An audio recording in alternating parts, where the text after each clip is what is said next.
system, Yes. it's enormous, and we can't, like 45% whatever happened to, you know, education, right? I mean, like we're like why are we so sick that most of our money has to go to sick care? Because it's not health care, right? It's we're treating, we're managing the sicknesses, and that's just crazy in a sense. Right? And so I think that's where the push towards other, like a paradigm shift, or, you know, and looking at other ways of maybe doing this and not being held hostage by the pharmaceutical industry, right? Might kick in, because it's going to be a money issue. Yeah, we're going to get into some of that too, the difference between treating disease versus health, symptoms versus underlying cause, and then real prevention. Those are the three main things I want to take a look at as we go on through this to help everyone here further outline what it is they need in their healthcare box, if you will, toolbox. So spend just a little bit of time on here. I think these are very broad questions and very individual, and hopefully it sounds like things that this group has probably already considered a little bit on their own. Things like, are the mind and body connected? One main difference between the inheritance of mainstream medicine and where all the other philosophies come from. There is, to my knowledge, no other medicine besides mainstream medicine that makes such a distinct a distinction between the mind and the body. So many other cultures in their medicines don't even have words to separate out the mind and body. The idea that we've got two concepts that are so separate in mainstream medicine imply their disconnectedness. In Chinese medicine, every organ in the body, for example, has an emotion associated with it. In homeopathy, you look at a pattern of a person, and it always includes the physical, mental, emotional. The Chinese medicine, maybe I should just back up and say that's a system that's 2,000 to 5,000 years old. And however we feel about using older medicines, at least it's an incredible amount of trial and error. And if we can get over the cultural barrier and the information lost in translation, then there's some incredible information there for us to use. Homeopathy is a German medicine from the 1800s, and it's separated these two concepts, Ayurvedic medicine as well, which is Indian. They're separated by time and geography like nothing else, and there's still so many similarities between them. It's really impressive. So spending some time to think about what you really believe about the mind and body being connected. And even how mainstream medicine is, the research is there, the science is there for understanding how your liver makes chemicals that become neurotransmitters in your brain that affect emotion. Your heart does, and chemicals in your brain transfer to other organs in your body to affect different outcomes. It's extremely well known, just the connections here, and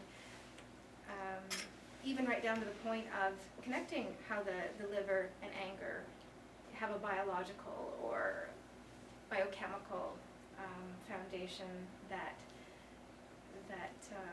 is reminiscent of some of these other medicines. So thinking about that and what that really means to you, how much do you really feel that your physical stuff is connected to your emotional state or your thoughts, your belief systems? And then the environment. Again, there's no other medicine that really separates out these concepts so much. And there's a quote that I love by Wendell Berry. He's a writer and philosopher that says, paraphrased of course, something about how ridiculous it is that we talk about going out to the environment when we are the environment. It environs us. Everything that we are is from the environment. We breathe in the oxygen, it fuels our cells, we make ATP energy from it, and that's our energy. Every bit of food that we eat is changed and incorporated into our cells. It becomes us, and we are it. There is no separation. So the fact that our environment is so toxic and our food is so different is pretty key to who we've become. Even if you think about probiotics and bacteria balance, the gut microbiome, are people familiar with these ideas? It's hit mainstream quite a bit over the last year and a half, and the idea that we are 90% more bacteria than cells in our entire body. Put another way, that our body is 10 times more bacteria than cells. We are nowhere near the sterile beings that mainstream medicine expected we were and tries to be.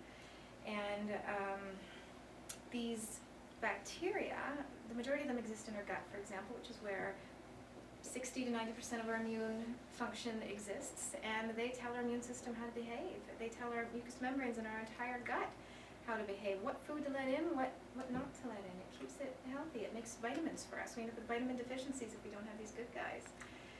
And we can get into that a little bit more as an example of some of the foundational philosophical differences between mainstream medicine and integrative medicines. Think a little bit about your health concerns and how much do you want them to just be fixed, like so many people do. This is a system that we grew up in where we just want it fixed, understandably sometimes, versus how much value is there in the journey. How much value is there in the learning process and understanding what we are, and is health more about understanding who we are, what we are, and is that a moving goalpost or an ultimate goal, or is the end goal more important? This next one I think is a big one for a lot of people I meet. Is your health just a plain old representation of how your body's broken down? Or is it more than that? Who's most responsible for your health? Is it you or your doctor? That's part of the inheritance and the major differences I see in the different generations. Is it your doctor's responsibility to fix you, keep you well, or give you appropriate information for you? Or is it your job? How much of it is a combination of both? And this is probably one of the biggest ones. Can your body really heal itself? Do you really believe that it can heal itself? Do you believe in that capacity? Or do you feel it's broken in some way? I think a lot of us do feel we're broken, and one of the saddest deficiencies in mainstream medicine, I think, is this labeling of illness and the transition to a person identifying too much with that label so that they have depression or they have chronic fatigue or something like this, so that the learning process, the journey is taken away from them a little bit. The end goal becomes all of it, and they don't believe that it's a sign from their body to them that something's wrong, and if they listen to it, that maybe their body can heal itself. Can you hear that? Never ever think That's a good one. Okay, so 3 main concepts. Let's compare the philosophies, integrative medicine and some mainstream medicine underlying philosophies. These also tend to be the 3 where a lot of personal belief systems don't jive with the mainstream. And that's number 1, treating disease versus supporting optimal health or feeling well. Symptoms versus underlying cause, treating the symptom versus actually getting to underneath what's going on. And prevention, not just screening for disease or using vaccines. There's a lot more to it than that. Okay. So treating disease, just a couple of examples of how mainstream medicine is structured to treat disease or avoid disease, and that's part of acute care medicine, not chronic disease. That's part of, if you have a heart attack, let's avoid that, but let's not really have the tools to prevent a heart attack from occurring, or healing after a heart attack, or going forward making sure that the cardiovascular system is actually functioning optimally, so you have adequate circulation and energy and everything else.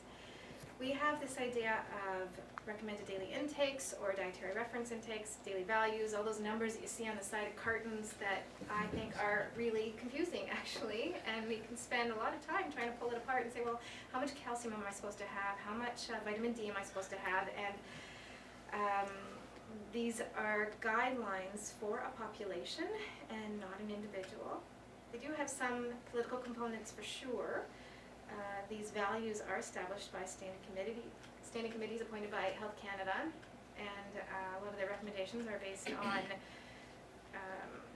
policies and procedures created by individuals employed by pharmaceutical companies, for example. It gets And the food industry. in the food, yes, exactly. The lobbying board for dairy. The huge economic impacts if we told people to stop eating dairy. It would be incredible. How could Health Canada do that? That the damage to our country in one hand versus healthcare in another, it's hard. How do you make decisions for a population? And what a lot of people don't realize is that these values are set for a healthy population to prevent disease, not to feel well. You don't need that much vitamin C or that much magnesium to feel well and optimal. You